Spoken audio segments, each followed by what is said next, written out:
Do you have a powerlifting competition coming up soon? Ever forget to pack something?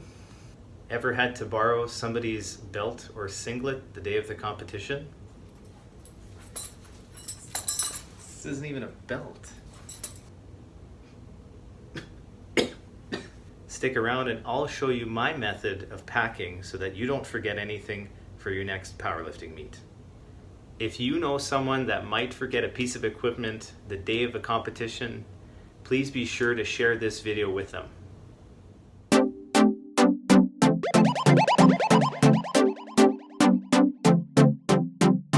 Hi everyone, and welcome back to the Powerlifting Basement, where today I'm going to show you my method that I use to pack for a powerlifting meet. First, let's cover the equipment that you're going to use the day of the competition. I like to use the head to toe method, thinking about what I need on the platform for each of the 3 lifts. I compete as a raw or unequipped powerlifter. If you compete as an equipped lifter, you can certainly use the head to toe method, but you might have to add some equipment to what I'm about to show you next. Now, I'm going to assume that all of the equipment and the clothing that you're going to use for the day of the competition meets the requirements for the specific federation that you're competing in. If you aren't sure, visit the federation's website to figure out what is and isn't acceptable on the platform. So first lift of the day, let's start with squats.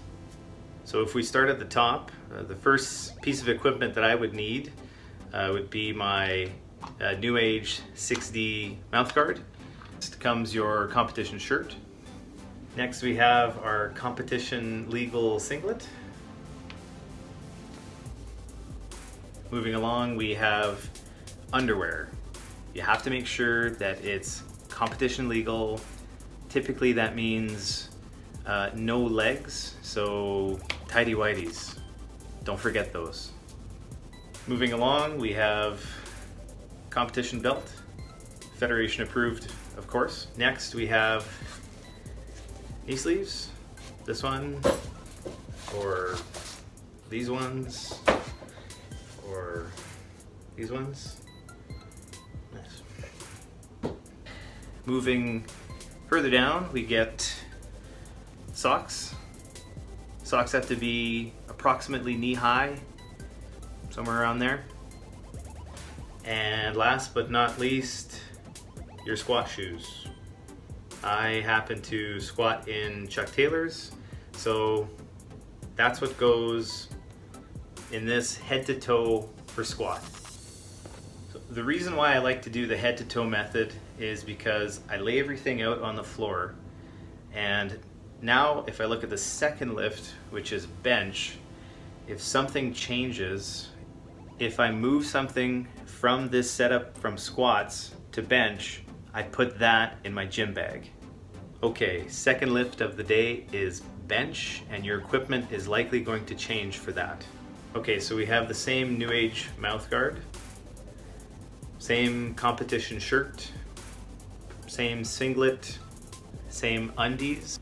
I don't bench with a belt, so I usually take that and put it to the side. Wrist wraps for bench, don't forget them. So I happen to use different shoes for bench, so I make sure to include them in my bench setup.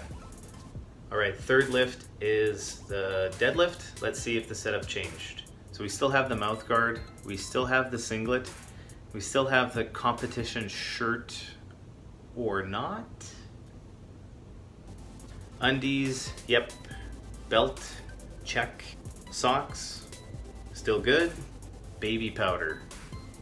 I've never been at a competition where there isn't somebody who brings baby powder and can't spare some for you, but if you want to be sure, there are some travel size baby powders that you can go out and get and put those in your bag.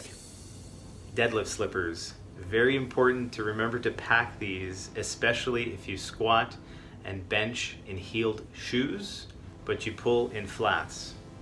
I don't usually bring chalk to the competition, as most competitions will have a bowl or a box near the platform for you to get ready.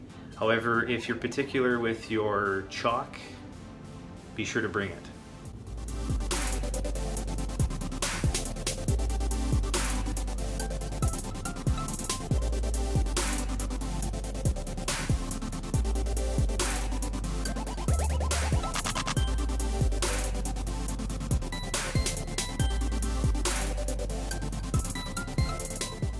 Now let's cover some of the items that you might want off the platform, still using the head-to-toe method.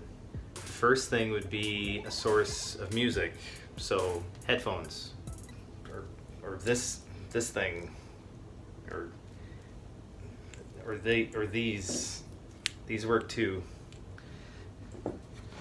or like these ones are good, or like these ones, I don't think they work anymore. Or like that'll work. That'll probably work. Like maybe this thing. I don't know.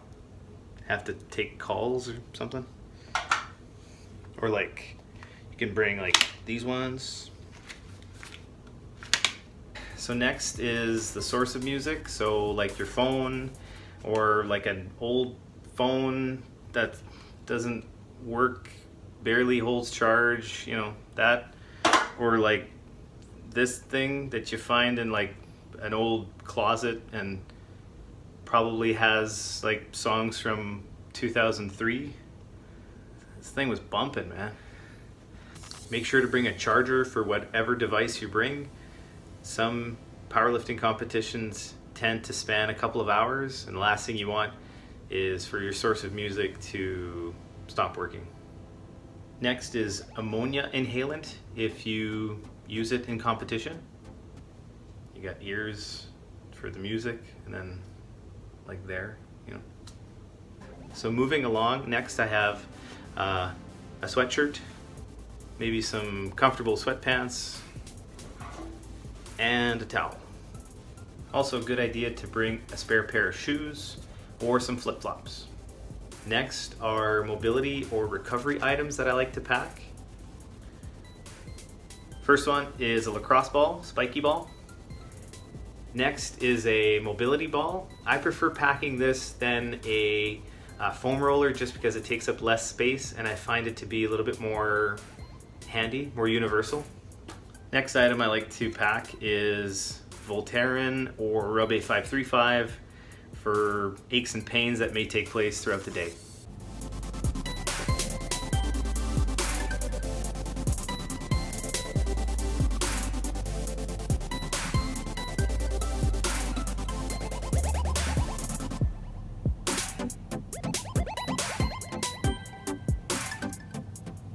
Alright, that wraps up my head-to-toe method that I like to use to pack my gym bag for my next competition. Please subscribe to my YouTube channel, The Powerlifting Basement, for more weekly vlogs, tips, tricks, and product reviews. I